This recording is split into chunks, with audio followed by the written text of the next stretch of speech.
What's up, YouTube? So before we get started with this video, on First Take, they're going to be making predictions for Game 6 between the Toronto Raptors and the Golden State Warriors. So let's see what they have to say about that. Is that factor, with all the history, the championships they've won there, etc., a big deal for this team? It's a non-factor. Oracle's a non-factor. It's the best you got. See, they don't even have it. How are you going to disrespect Dub Nation? They know I'm right. Look, let me show you why it's a non-factor. Game 7, 73-win team if you beat LeBron James. I'm going to start there. It's not where I'm going to end. If you beat LeBron James, you're about to be called the greatest team in the history of American team sports.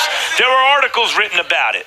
And with the game on the line, it's not just that you lost. It's that the greatest half-court offense ever assembled couldn't muster a single point at home. Game 7, last 4 minutes and 22 seconds. Got a picture on my phone. I was there. I bought a ticket as a fan. I wanted to watch as a fan. I thought I was going to see your coronation. I was rooting for you in a way. I was like, this is going to be amazing. I saw you do it against Oklahoma City. I took a picture, 4:22. 0. Nothing. Then this year, let's look at this. Jesus Christ, Max. Can you stop bringing up what happened 4 years ago? It was 4 years ago that the Cleveland Cavaliers beat the Golden State Warriors. You don't have anything recent you can say? Nothing recent? I bet you can't say anything recent because they're defending back-to-back champions. How come you don't want to talk about that? But you got to talk about what happened 4 years ago. And as far as having home court advantage, that's why it's called home court advantage. You generally, people play a little bit better when they sleep in their own bed the night before, when they're playing in their own home stadium. You get to have your home-cooked breakfast or meal before you go to your home stadium. Now, the other team, especially the Toronto Raptors, they're having to come from a whole nother country. They might have jet lag. They may not like sleeping in hotels. There might be all kinds of things that happen when you're on the road. That's why generally you like to have home court advantage. So to say playing in Oracle is not going to have any bearing. It has huge bearing because they're at home. So let's keep going. Sure. Let's look at it. Have you beaten Toronto at Oracle yet? If Oracle's this big factor, have you beaten them yet? You've had 2 playoff games, 2 finals games. Have you beaten them in the finals at Oracle? You've had 2 shots. Were those games particularly close? Was it like, well, this could go either way? Or did Toronto show you consistently that without KD, I'm not going to pretend, without KD, they're the better team. And Oracle has not overcome that. So no, last game at Oracle ain't going to make a difference. The Raptors will beat the Warriors to close this Oracle. So I'm definitely have to disagree with Max. I think the Golden State Warriors are going to be able to pull it off. Is it going to be hard? Of course. It's going to be very hard. And everybody's going to have to play a perfect game. Steph and Clay, I think they're going to get theirs. One of those two might step up even a little bit higher. But I think the supporting cast, I think they're really going to have to step it up to be able to get this win. So they're highly motivated because their backs are against the wall. They're fighting for a three-peat. This is the last game in Oracle before it gets torn down or whatever's going to happen to it. So they want to leave it in good spirits with the win.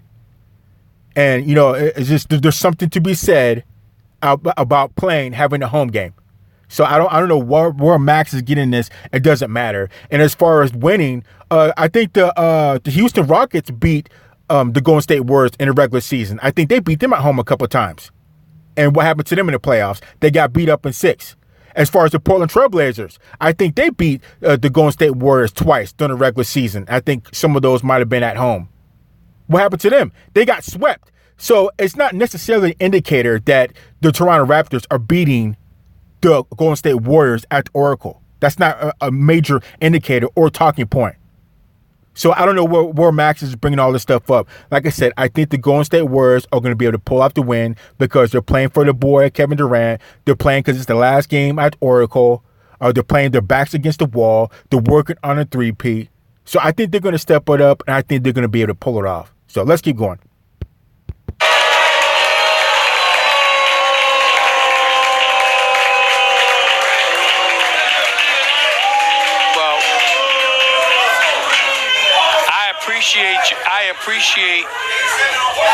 I appreciate you having the courage of your convictions. I have no problem with that. You've been consistent from day one about this series and what you believed, and I'm good with it.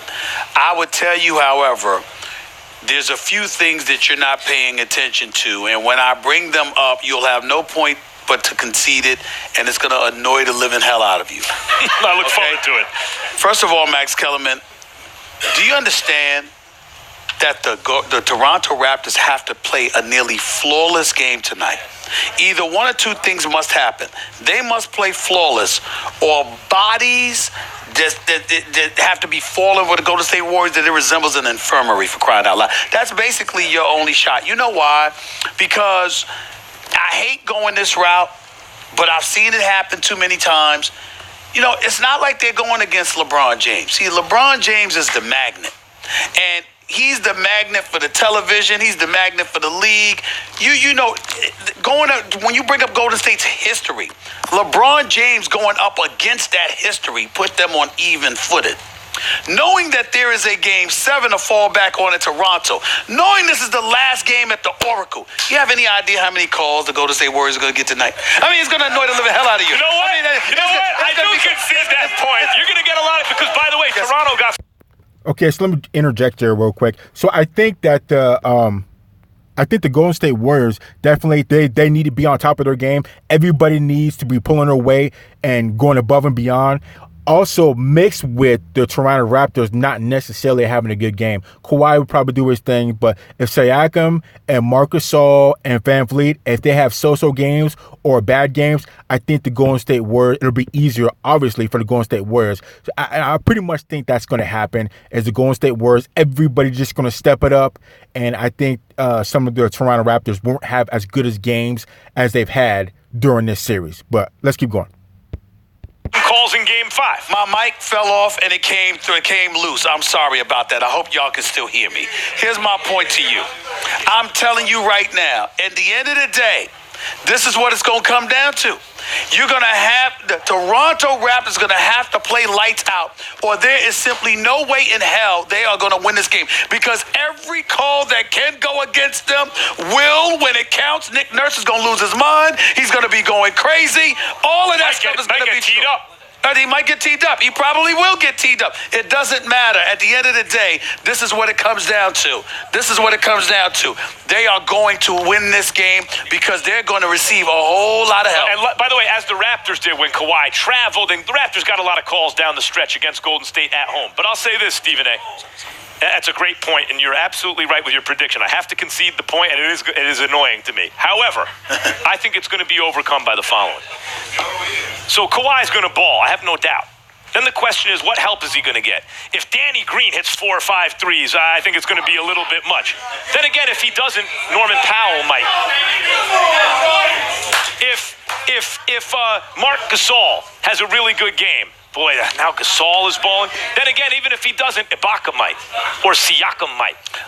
If Kyle Lowry is his crime partner that he needs, that Kawhi needs, then it's going to be tough. Even if he's not, Van Vliet might. My only response to you is this. There's a whole bunch of ifs and maybes in that soliloquy. No. And I'm saying to you, if and this could happen, and maybe, and I'm saying to you, it's more probable of a game. So you also have to understand, it's in everybody's best interest but the Raptors to have game 7. The Raptors got a whole bunch of stuff stacked against them for game 6. I wouldn't be surprised at all if we're sitting here talking about this game tomorrow and we are disgusted by some of the things that take place that ain't got nothing to do with the players themselves. So I don't know if I would necessarily say that, Stephen A. Smith. So the Toronto Raptors have a lot going good for them. Like I said, they have to win 1 out of the 2 games. And as far as the Golden State Warriors, they have to win out. So as far as that kind of pressure, it can be kind of tough. Even though Golden State's at home, which makes it a little bit more easier. Well, not according to Max. But I think, like I said, the Golden State Warriors are going to have to be firing on all cylinders, all hands on deck. Everybody's going to have to contribute. That mixed with, if the Toronto Raptors don't have as good as games as they've been having with Pascal Siakam, Marc Gasol, Van Vliet, and Lowry, all those guys not necessarily having a good game, I think the Golden State Warriors will be able to pull it off. But regardless of what happens or how it happens, I think the Golden State Warriors will be able to pull it off. I'm not going to jump ship. I'm going to go down with the ship. And I think the Golden State Warriors are going to pull it off. So let's keep going. Look at it like it's a great point. I'm telling you. It's a great point, but this is what I'm saying. you're saying it's a lot of ifs. No, I'm saying it has to be a lot of ifs that all go against them for them to lose. So I'm saying if Gasol and Van Vliet and Lowry and Danny Green and Powell and Ibaka and Siakam, if they all do nothing, what are the odds? My point is the Raptors are strength in numbers the way the Warriors used to be, and they're led by the best player in the series.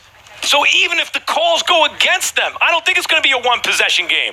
I think the Raptors are going to control this game from jump. I think every quarter the lead will increase. And I'm saying to you, that's their only chance. Right. I'm saying to you, that's their only chance.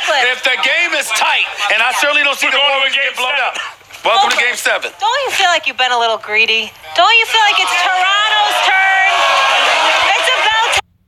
Yeah, we need to definitely start a petition to get Molly out of there because some of her antics is just getting really out of control. I'm going to have to write a letter to Jalen Rose and tell him he needs to go ahead and check her because the stuff she's been saying the past couple of days, it's just really been out of control, out of pocket.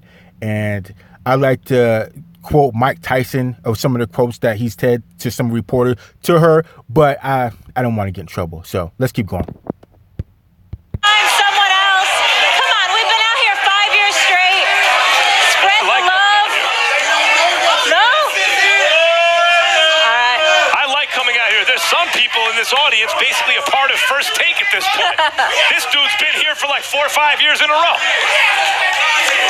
You too. You have not been here as much as those